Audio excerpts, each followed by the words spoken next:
సాక్ష్యాన్ని బట్టి మీకు వందనాలు. మరి ఏ రీతిగా హేబేలు గురించి నువ్వు చెప్పినావో, అతడు చనిపోయినను మాట్లాడుతున్నాడని ప్రభా, నీ దాసుని నువ్వు మహిమలోకి పిలిచినప్పటికీ నీ దాసుని ద్వారా మీరు మాతో మాట్లాడుతున్న దాన్ని బట్టి మీకు వందనాలు. నీ దాసునితో ప్రభా, నాకు కూడా మీరు ఇచ్చిన కొంత పరిచర్యలో ప్రభా, తనతో కలిసి తర్జుమాలో ప్రభా, మీరు ఇచ్చిన ఆధిక్యత కొరకై మీకు వందనాలు చెల్లిస్తున్నాం. మరి ఈ సమయంలో నీ దాసుని నా జీవితంలో ఏదైతే నీ దాసుని ద్వారా నేర్చుకున్నానో ప్రభా, అనుభవాలు కొన్ని పంచుకోవడానికి సహాయం చేయండి. ఏది అవసరమో నీ ప్రజలకు మీరు ఎరిగిన దేవుడు ఎన్నో ఉన్నాయి. అనవసరమైనవి కాకుండా అవసరమైన మాత్రమే పంచుకున్నట్లు సహాయం చేయమని యేసు ప్రభువారి నామమున స్తుతించి ప్రార్థించి వేడుకొంచున్నాం తండ్రి, ఆమేన్. లూకా సువార్త మనం చూస్తాము. అతడు సేవ చేయు దినములు సంపూర్ణమైనప్పుడు అతడు తన ఇంటికి వెళ్ళాను. జకరియా గురించి చెప్తారు. కాబట్టి దేవుడు తన పని దాసుని జీవితంలో ముగించబడిన తర్వాత తన దాసుని మరి తన చిరకాల గృహానికి ఆయన పిలుచుకున్నాడు. సో మొట్టమొదటిగా నాకు జేసీరావు గారు ఎక్కడ తెలుసు అంటే 2013 సంవత్సరంలో నేను దుబాయ్లో ఇంజనీరింగ్గా జాబ్ చేస్తున్నప్పుడు మొట్టమొదటిసారిగా దుబాయ్ బెరాక్ అసెంబ్లీకి వచ్చారు. సో అప్పుడు ఆయనకి ట్రాన్స్లేషన్ చేసేటువంటి ఆధిక్యత కలిగింది. ఆయన ఒక్కసారి గనక ఏదన్నా ఉంటే చిన్న విషయమైనా మర్చిపోడు. తర్వాత 2013లో వచ్చాడు, అప్పుడు తర్వాత తర్జుమా చేసిన తర్వాత 2015లో మాకు బాబు పుట్టినప్పుడు, అంకుల్ మీరు మా బాబుని డెడికేట్ చేయాలి, వైజాగ్ రావాలంటే నేను తప్పకుండా వస్తానయ్యా అన్నారు. వచ్చిన తర్వాత నేరుగా 3 గంటలకి అక్కడ రెడీ అయిపోయి, ఇంకా స్నానం అక్కడే అన్నీ రెడీ అయిపోయి, ఎయిర్పోర్ట్ అక్కడ ఢిల్లీలోనే రెడీ అయిపోయి ఇంటికి వచ్చారు. ఇంటికి వచ్చిన తర్వాత అంకుల్ ఫ్రెష్ అవుతారంటే లేదు, డైరెక్ట్ బ్యాటింగ్ అన్నాడు అంతే. సో తర్వాత ఇప్పుడు జోసెఫ్ గారు మహిమలో పిలువబడినారు, ఇసుక తోట పెద్ద ఆయన కూర్చున్నప్పుడు ఈయన సందీప్ అండి అని నాకు ఎప్పుడో తెలుసు, నువ్వు చెప్పక్కర్లేదు అన్నాడు ఆయన. నాకు దుబాయ్లోనే ఆ రీతిగా మొట్టమొదటి పరిచయం. ఆయన గురించి నాకు తెలుసు కానీ వ్యక్తిగత పరిచయం అనేది లేదు. 2013లో నాకు పరిచయం అయింది. తర్వాత 2015లో దుబాయ్ వచ్చా. కేవలం మా అబ్బాయి కొరకే. అక్కడి నుంచి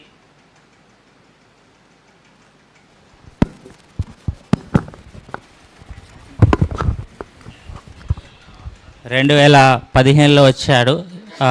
డైరెక్ట్ ఢిల్లీ నుంచి వచ్చాడు. మరలా ఆ కూడిక అయిపోయిన వెంటనే మరలా ఢిల్లీ వెళ్ళిపోయినాడు. అంటే తను ఎవరైనా ప్రేమించినాడంటే ఎంతో శ్రద్ధ వహిస్తాడు. సో తర్వాత మేము సేవకు వచ్చిన తర్వాత ఆయన మరి తర్జుమాకు నన్ను పిలుస్తూ ఉండేవాళ్ళు.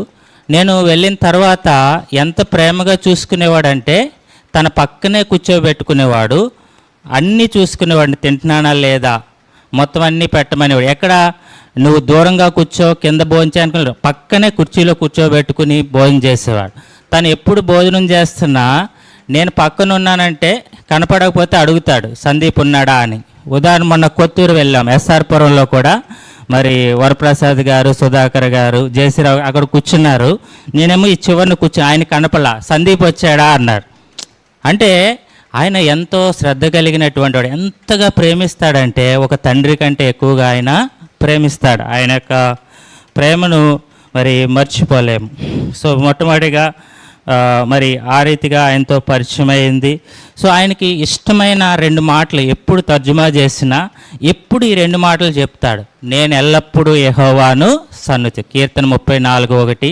రెండోదిగా కీర్తన 61:8 ఎల్లప్పుడూ దేవుని యందు నమ్మికుంచు. నేను ఎల్లప్పుడూ నేను దేవుని స్తుతిస్తాను, ఎల్లప్పుడూ దేవుని యందు నేను నమ్మికుంచుతాను. మీరు కూడా ఎల్లప్పుడూ దేవుని స్తుతించడి, ఎల్లప్పుడూ దేవుని యందు నమ్మికుంచమని ఆయన చెప్తాడు. ఈ దినాల్లో మనకి ఇసుక తోట వచ్చినప్పుడు మరి ఎక్కువ ఆయన ఏం మాట్లాడినాడంటే ఒక వ్యక్తి యొక్క అనుభవం గురించి, తాను ఏ రీతిగా తాకబడ్డాడో అది ఆయన చెప్తూ వచ్చినాడు. ఏంటంటే చాకు అనే మలయాళీ సహోదరుడి గురించి ఆయన రాసిన పాట గురించి పదే చెప్తూ వచ్చాడు. చివరిసారిగా ఆయనతో గడిపే ధన్యత ప్రభు ఇచ్చినాడు. మన అఫీషియల్గా ఇసుక తోట ప్రకారం అయితే ఆదివారం సాయంత్రంతో కూడిక అయిపోయింది. కానీ దేవుడు సోమవారం ఉదయం 9 గంటల నుంచి మధ్యాహ్నం 12:30 గంటల వరకు ఆయనతో గడిపేటువంటి ధన్యత వ్యక్తిగతంగా నాకు ఇచ్చినాడు. సో దానికి ఎంతో వందనస్తులై ఉన్నాను. ఆ సమయంలో మీకు ఆయన ఏం మాట్లాడాడు, చివరి మాటలు అనేవి కూడా ఉంటాయి కదా, ఆ చివరి మాటలు కూడా కొన్ని ఉన్నాయి, అవి మీకు చెప్తాను. సో మొట్టమొదటిగా ఆయన ఇదే మాట, ఆ పాట యొక్క భావం ఒకటే చెప్తాను, ఇదే ఎక్కువ వాడు ఏంటంటే అనుక్షణము శ్రమను సహిస్తూ ఉండాలి, అయినను ఫిర్యాదు చేయకూడదు. Always we have to suffer but never complain. తర్వాత ఆ శ్రమ సహిస్తూనే అద్దరికి పోవాలి. సో ఈ మాట తిరిగి ఇది మొట్టమొదటిసారిగా హెబ్రోన్లో జార్జ్ వర్వర్ గారు టీంని ఆహ్వానించినప్పుడు ఈ చాకు అనే మలయాళీ బ్రదర్ వచ్చి హిందీలో రాశారంట. ఆ రాత్రి తన గదిలోకి వెళ్ళి తనకు అన్వయించుకుంటూ రాత్రంతా పాడాడంట. సోమవారం ప్రభు మహిమలోకి వెళ్ళడానికి ముందు సోమవారం కూడా ఇదే పాటను ఆయన జ్ఞాపకం చేసినాడు. సో తర్వాత ఇంకొకటి ఎప్పుడొచ్చినా ఇసుక తోటకు వెళ్ళినా ఎక్కడికి వచ్చినా ఆయన జ్ఞాపకం చేసేది ఏంటంటే WWJD అంటే మరి what would Jesus do in this situation. మనం ఎన్నో పరిస్థితులు గుండా వెళ్తాం. యేసు ప్రభువారిని ఆయన వచ్చినప్పుడు మనం ఎదుర్కోవాలంటే ఒకటే ప్రిన్సిపల్ ఉంది. గురువారం నాడు మరి కవిత గారి యొక్క రిమెంబరెన్స్ మీటింగ్లో ఆయన చెప్పినాడు ఒక సింపుల్ ప్రిన్సిపల్. ఈ ప్రిన్సిపల్ కనుక మనం ఫాలో అయితే యేసు ప్రభువారు వచ్చినప్పుడు ఆయన మనం ఏం చేస్తాం, ఎదుర్కొంటాం. మీరు అందరికీ చెప్పాం, మర్చిపోయి ఉంటారు, మరలా చెప్తామని ఈ మాట చెప్పారు.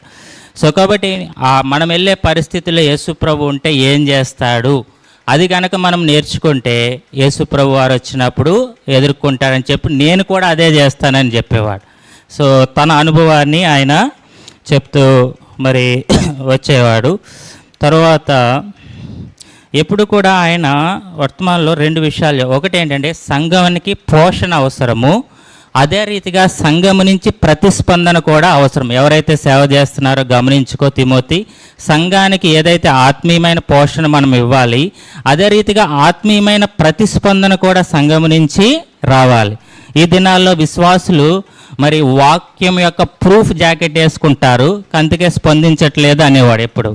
అంటే బుల్లెట్ ప్రూఫ్ అంటే బుల్లెట్ దిగదు కదా, అలాగే విశ్వాసులు ఎలాగొస్తున్నారంటే వాక్యం యొక్క ప్రూఫ్ జాకెట్ వేసుకొస్తున్నారు. ఎంతగా బోధించిన వాక్యం వాళ్ళ లోపలికి వెళ్ళట్లా. కానీ పరిచర్యలో ప్రాముఖ్యమైనది సంఘానికి ఆత్మీయమైన పోషణ అవసరము, అదే రీతిగా ఆత్మీయమైన ప్రతిస్పందన కూడా సంఘం నుంచి మనము చూడాలి. తర్వాత చివరిగా ఆయన సోమవారం మధురవాడ వెళ్ళినాడు. ఆ సహోదరుడితో నాకు పరిచయం ఉంది కాబట్టి ఆయన కూడా నన్ను ఆహ్వానించారు. ఆయన చివరిగా చెప్పినటువంటి వర్తమానం ఏంటంటే అంతియోకేయలో శిష్యులు క్రైస్తవులు అనబడిరి. అపోస్తుల కార్యాలు 19వ అధ్యాయం 19-20 ఆయన సంఘ క్రమము ఇది అని చెప్పినప్పుడు నేను ఆశ్చర్యపోయాను. అప్పుడు దాకా నాకేం తెలుసు అంటే అపోస్తుల కార్యాలు 2:42 సంఘ క్రమం అనుకునేవాడిని. కానీ అందులో విషయాలు అంటే అది ప్లస్ ఇది కలిపితే సంఘక్రమం మనకు అర్థం. అంటే ఎలాగ పరిచర్య చేయాలి, ఎలాగ పంపబడాలి అని చాలా స్పష్టంగా చెప్పారు. కానీ ఆయన నొక్కి చెప్పింది ఏంటంటే అంతియోకేయలో శిష్యులు క్రైస్తవులు అనమాట. ఇది చివరిగా ఆయన చెప్పినటువంటి మధురవాడలో వర్తమానము 7 పాయింట్లు చెప్పినారు. అవన్నీ నేను చెప్పను, జస్ట్ మెన్షన్ చేస్తాను. ఈ యొక్క దేవుని కృపను బట్టి ఆ వర్తమానం రికార్డ్ చేయబడింది. త్వరలోనే ఆ వర్తమానాన్ని రిలీజ్ చేస్తాం. సో చివరి మాటలు, చివరి వర్తమానం దేవుని కృపను బట్టి అది రికార్డ్ చేయబడింది. తర్వాత 6లోవ ఎప్పుడొచ్చినా 6లోవలో ఫైనల్ మ్యాచ్ 6లోవ అనేవాడు. మేము జోన్న నేను గురువారం నాడు ఇక్కడికి వస్తే ఫైనల్ మ్యాచ్ 6లోవ అన్నాడు. సో ఎప్పుడు వచ్చినా ఇసుక తోటలో కొడితే మీరు ఫైనల్స్ చూడాలంటే 6లోవ రావాలన్నాడు. అఫీషియల్గా సంఘంలో ఆయన 6లోవలోనే చివరి పరిచర్య అనేది జరిగింది. తర్వాత ఇది పర్సనల్ మీటింగ్ అయినప్పటికీ కూడా చివరి వర్తమానం అక్కడ కూడా ఒక 10 మంది విశ్వాసులు గ్యాదర్ అయ్యారు. వాళ్ళకి ఈ మాటలు చెప్పినారు. అంతియోకేయలో శిష్యులు క్రైస్తవులు అనబడేవాడు అన్నారు. అంటే క్రైస్తవులు అంటే ఎవరంటే శిష్యుడైన వాడే క్రైస్తవుడు. మనం అందరం క్రైస్తవులు అని పిలబడతాం, అది కాదు. శిష్యుడిగా ఉన్నవాడే క్రైస్తవుడు. సో యేసు ప్రభువే శిష్యత్వానికి నిర్వచనము ఇచ్చాడు, ఎవరు ఇవ్వలేదు. ఏంటంటే మొట్టమొదటిగా లూకాసు వార్త 14వ అధ్యాయం 25-26 వచనంలో మరి తన తండ్రినైనా తల్లినైనా నాకంటే ఎక్కువ ప్రేమించేవాడు నాకు పాత. అంటే దాని ఏంటంటే యేసు ప్రభుకి మన జీవితంలో మొట్టమొదటి స్థానం ఇచ్చిన వాడే శిష్యుడు. రెండోదిగా ఆయన చెప్పిన వర్తమానమే చెప్తున్నాను అందరికీ. చివరి మాటలు ఏం చెప్పినారో అంకుల్ అనుకుంటారు కాబట్టి నేను అది రిలీజ్ చేయడానికి ముందు జస్ట్ పాయింట్స్ చెప్తాను. రెండోదిగా 14 లోక 27లో మరి తన సిలువను ఎత్తుకుని నన్ను వెంబడించిన వాడు నాకు పాత్రుడు కాదు. అంటే ఏంటంటే తన సిలువ అంటే మనము శ్రమలను అనుభవిస్తూ యేసు ప్రభు వారిని వెంబడించాలి. సో అనేది తర్వాత 14 లోక 33లో తనకు కలిగినదంతయు విడిచిపెట్టని వాడు నాకు శిష్యుడు కాడు. అంటే యేసు ప్రభు వారి కొరకు అపోస్తులు అన్నీ త్యాగం చేశారు. మనకు కలిగిందంతా కూడా మనం త్యాగం చేయాలి, మన సుఖ వలయంలోంచి బయటికి రావాలి.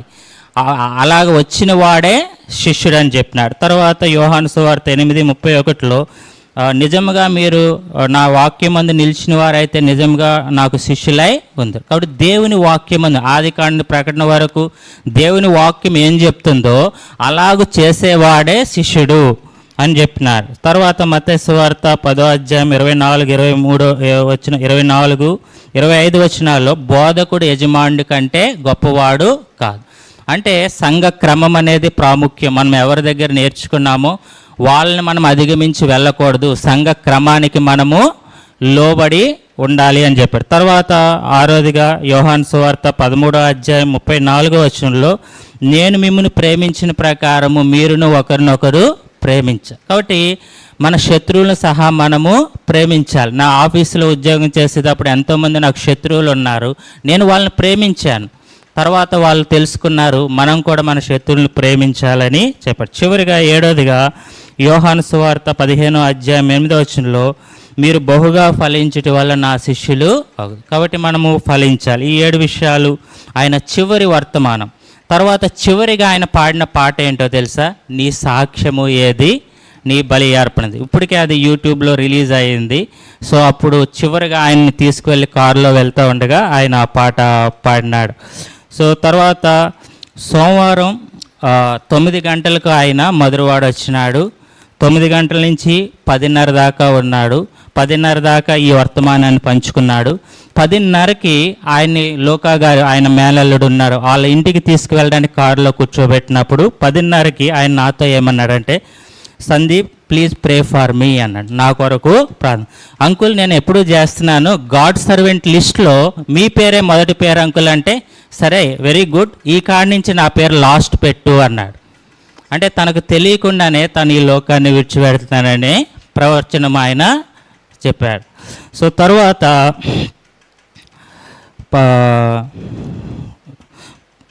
11:30 మేము కారులో ప్రయాణం చేస్తూ ఉన్నాం. 12 గంటలకు లోకా గారి ఇంటికి వెళ్ళాం. 10:30 నుంచి 1:30 ప్రయాణం, చాలా ట్రాఫిక్ ఉంది, ఎక్కువ తీసుకుంది. 11:45కి అంకుల్ని అడిగాను, అంకుల్ యేసు ప్రభు సేవలో మీరు ఎదుర్కొన్న శ్రమల గురించి చెప్తారా అన్నాను నేను. అంటే ఆయన మొదలుపెట్టి ఏమన్నాడంటే, సందీప్ సంఘమును ఆధారం చేసుకుని పరిచర్య చేయాలి, ఒంటరిగా పరిచర్య చేయకూడదు. కాబట్టి దేవుని వాక్యములో అలాగ లేదు, మనము సంఘాన్ని ఆధారం చేసుకునే పరిచర్య చేయాలి. రెండోదిగా సంఘాన్ని ఆధారం చేసుకుని పరిచర్య చేసినప్పుడు చాలా సమస్యలు వస్తాయి.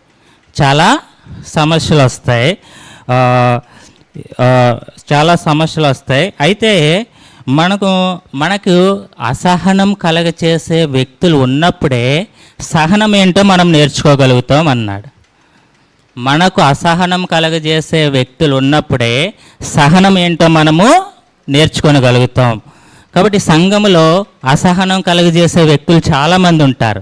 వాళ్ళ ద్వారా ప్రభు మనకి ఏం నేర్పిస్తాడంటే సహనము నేర్పిస్తాడు. కాబట్టి ఇది చాలా ప్రాముఖ్యమైనది అని భక్సింగ్ గారు ఎప్పుడో ఒక ఉదాహరణ చెప్పేవారు.